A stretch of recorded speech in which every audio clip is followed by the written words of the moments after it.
ह्यांच्यावरती काही कारवाया झाल्या, ते घाबरून बीजेपीत गेले. हे सगळे मुंबई महानगरपालिकेचे लाभार्थी होते. आणि ह्या प्रकरणात हा मुलुंडचा नागडा पोपटलाल किंवा अन्य सगळे लोक जे आहेत भाजपचे, त्यांनी शिवसेनेला वारंवार बदनाम करण्याचा प्रयत्न केला. पण मी इतकंच सांगतो की भारतीय जनता पक्षाच्या ताब्यात ज्या महानगरपालिका होत्या किंवा आहेत, त्याच्यामध्ये नाशिकची महानगरपालिका ही सगळ्यात महत्वाची महानगरपालिका. नाशिकला एक फक्त राजकीय नाही तर धार्मिक सांस्कृतिक दृष्ट्या सुद्धा एक महत्व आहे. त्या नाशिक महानगरपालिकेमध्ये भाजपची सत्ता असल्यापासून ज्या प्रकारे लूट आणि दरोडेखोरी सुरू आहे, त्याचा कोणी आतापर्यंत विचार केला नाही किंवा त्याची कोणी माहिती समोर घेतली नाही. मी आज मुख्यमंत्र्यांना एक पत्र लिहिलंय, फक्त मी तक्रार म्हणत नाही, कारण आता आचारसंहिता आहे. मुख्यमंत्री स्वतः भ्रष्टाचारांबरोबर फिरतायत, वॉशिंग मशीन घेऊन फिरतायत. त्याच्यामुळे असे अनेक वॉशिंग मशीन मध्ये लोक गेले आहेत. आता नवीन लोक टाकावे लागतील ह्यानंतर. नाशिकच्या विकासासाठी, नाशिकच्या सर्वांगीण विकासासाठी मी नाशिक शहर दत्तक घेतो, अशी घोषणा 2017 साली देवेंद्र फडणवीस हे मुख्यमंत्री असताना केली. लोकांना वाटलं नाशिकचं आता काय वैभव, भर पडेल, भरभराट होईल, विकास होईल. पण 5 वर्षाच्या सत्ता काळात नाशिक शहराचा विकास होण्याऐवजी महापालिकेच्या तिजोरीची पूर्णपणे कशी लूट झाली, त्याचं हे फक्त आत्ता एक प्रकरण मी समोर देतो आहे.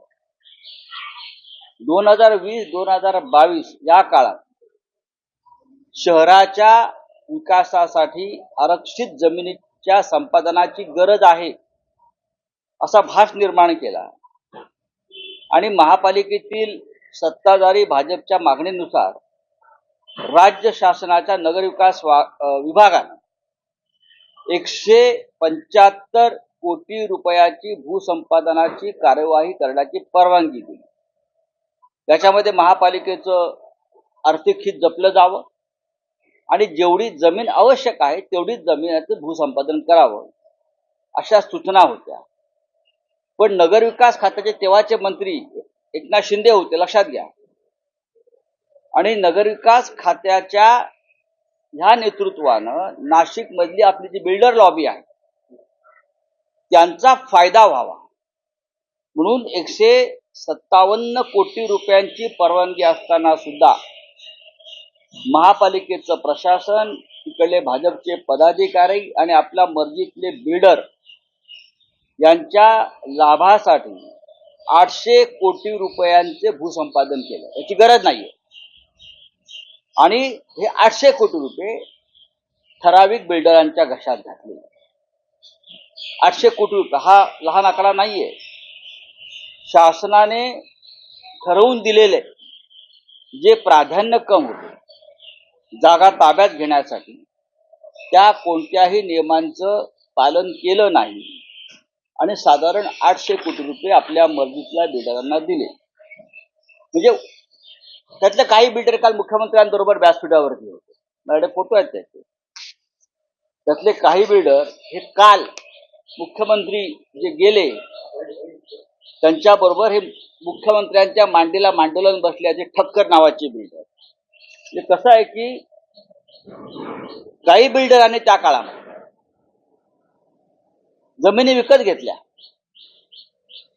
बरं का, शेतकरी नसतानाही जमिनी विकत घेतल्या आणि नंतर त्या जमिनी एका महिन्यामध्ये 5 पटीनं वाढवून त्या बिल्डरांनी महापालिकेकडून कोट्यावधी रुपये घेतले.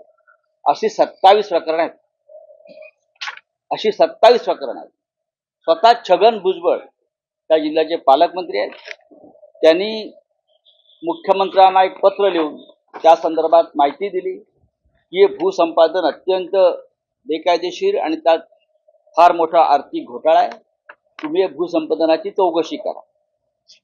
माझ्याकडे जी माहिती आहे त्यानुसार अशा एकंदर 64 प्रकरणामध्ये कोट्यावधी रुपयांचे व्यवहार झालेले आहेत. दुसरं असं आहे की अनेक बिल्डरांनी आपण शेतकरी असल्याचं दाखवून महापालिकेशी व्यवहार केला. त्यानंतर अनेक जमिनींचे न्यायालयामध्ये दावे सुरू आहेत. ज्या जमिनी महापालिकेने घेतल्या त्यातल्या अनेक जमिनी जे न्यायालयात दावे सुरू आहेत, तरीही महानगरपालिकेनं त्या बिल्डरांना कोट्यावधी रुपये देऊन त्या जमिनी विकत घेतलेल्या आहेत. आणि MIDC औद्योगिक विकास महामंडळातर्फे म्हणजे MIDC तर्फे ज्या रस्त्याचे भूसंपादन आधीच झालेलं आहे त्या रस्त्यावरील काही प्रकरणांना सुद्धा जमिनीला सुद्धा महानगरपालिकेनं साधारण 25 कोटी रुपये मोजलेले आहेत.